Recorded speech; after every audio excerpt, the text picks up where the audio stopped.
প্রত্যেকটা সেক্টরে কাজ করতে গেলে কিছু অনাকাঙ্ক্ষিত ঘটনা ঘটে, কিন্তু সেই ঘটনার এমন জায়গায় আসলে নিয়ে যাওয়া উচিত হবে না যেখানে। আমি ডক্টর আহসান কবির বাপ্পি, যশোর 250 বেডে আছি।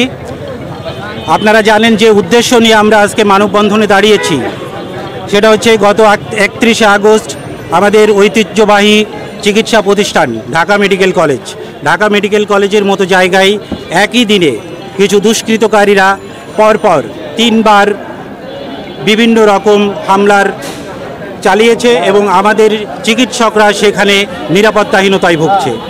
যে কারণে গতকাল মাননীয় স্বাস্থ্য উপদেষ্টা মহোদয়ের সাথে আমাদের কেন্দ্রীয় নেতৃবৃন্দ বসেছিলেন এবং তার প্রেক্ষিতে মহামান্য স্বাস্থ্য উপদেষ্টার আশ্বাসের প্রেক্ষিতে আমরা আজ রাত 8টা পর্যন্ত আমাদের যে কমপ্লিট শাটডাউন প্রোগ্রাম ছিল সেই শাটডাউন প্রোগ্রামটাকে আমরা স্থগিত করেছি এবং ওনারা আমাদেরকে আশ্বস্ত করেছেন যে আজ রাত 8টার মধ্যে তারা এই ঘটনার সাথে যারা জড়িত, যারা দুষ্কৃতকারী, তাদের সকলকে দৃশ্যমান আইনের আওতায় আনবেন। এই আশার প্রেক্ষিতে আমরা আজ রাত 8টা পর্যন্ত আমাদের সকল কার্যক্রম কন্টিনিউ করেছি। আমাদের বহির্বিভাগ, জরুরি বিভাগ, আন্তঃবিভাগ, ঠিক আছে, মেডিকেল কলেজের সকল কার্যক্রম আমাদের চলমান আছে এবং পরবর্তী নির্দেশনা না আসা পর্যন্ত এই কার্যক্রম চলমান থাকবে।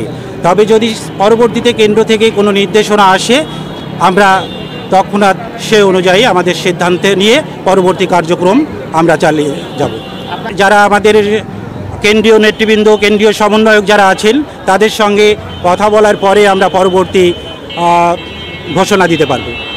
নিরপেক্ষহীনতার মাধ্যমে আমাদের কর্মসূচি, আমাদের যে পেশাগত দায়িত্ব, এই দায়িত্ব পালন করার ক্ষেত্রে আমরা এভাবেই নিগৃহীত হব। আর বারবারই আমরা কেন যেন আমরা থাকবো না। তো প্রশাসনের কাছে আমাদের সুস্পষ্ট যে বৈষম্য বিরোধী আন্দোলনের মাধ্যমে নতুন বাংলাদেশ সৃষ্টি হয়েছে। আমরাও চাই না যে সেই 29টা ক্যাডার আছে, সেই ক্যাডারে আমরাও সেই বৈষম্যের শিকার হই। আমাদের যে হেলথ ক্যাডার আছে সেখানে বৈষম্য শিকার হোক, এটা আমরা চাই না।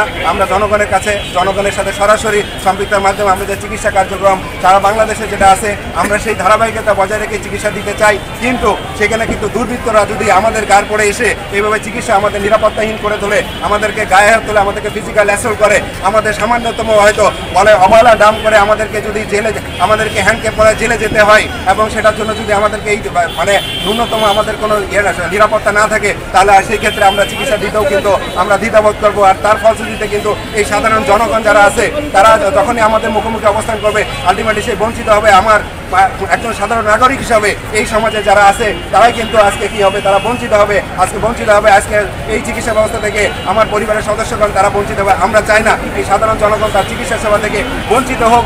আমাদের এই আমরা এই মতো নিয়ে আমরা ভুল চিকিৎসা বা দায়িত্ব অবহেলা, একটা ছেলে বা মেয়ে 5 বছর MBBS করে, 1 বছর ইন্টার্নশিপ করে, এরপর BCS ক্যাডার হয়ে বিভিন্ন সময়ের সাথে বিভিন্ন রকম পোস্ট গ্রাজুয়েশন ডিগ্রি, আমরা সবাই তার সাথে আছি। এখানে অন্য কোনো কথা চিন্তা করার কোনো সুযোগ নাই, এখানে দলমত বলে কোনো কথা নাই। এবং আমরা জানি আমরা যে বৈষম্য বিরোধী আন্দোলন করেছিলাম, সেই আন্দোলনের সর্বক্ষেত্রে সবার সাথে আমাদের কথা হয়েছে, তারা আমাদের সাথে পূর্ণ একত্রতা ঘোষণা করেছে যে না, তারা আমাদের সাথে আছে। আমাদের অনিয়ম হতে পারে, সে অনিয়মের বিচার হবে, কিন্তু তার মানে এই না যে আমাদের এখানে বিশৃঙ্খলা করবে, আমার চিকিৎসকের গায়ে হাত তুলবে, আমার কর্মচারীর গায়ে হাত তুলবে, আমার সিস্টারের গায়ে হাত তুলবে।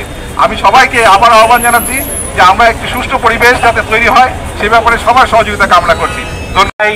সন্ধ্যাবেলা ইভিনিং রাউন্ডে আসে আমাদের এই হসপিটালে, তারপরেও যদি এরকম সেবাটা মনে হয় যে অপ্রতুল নয়,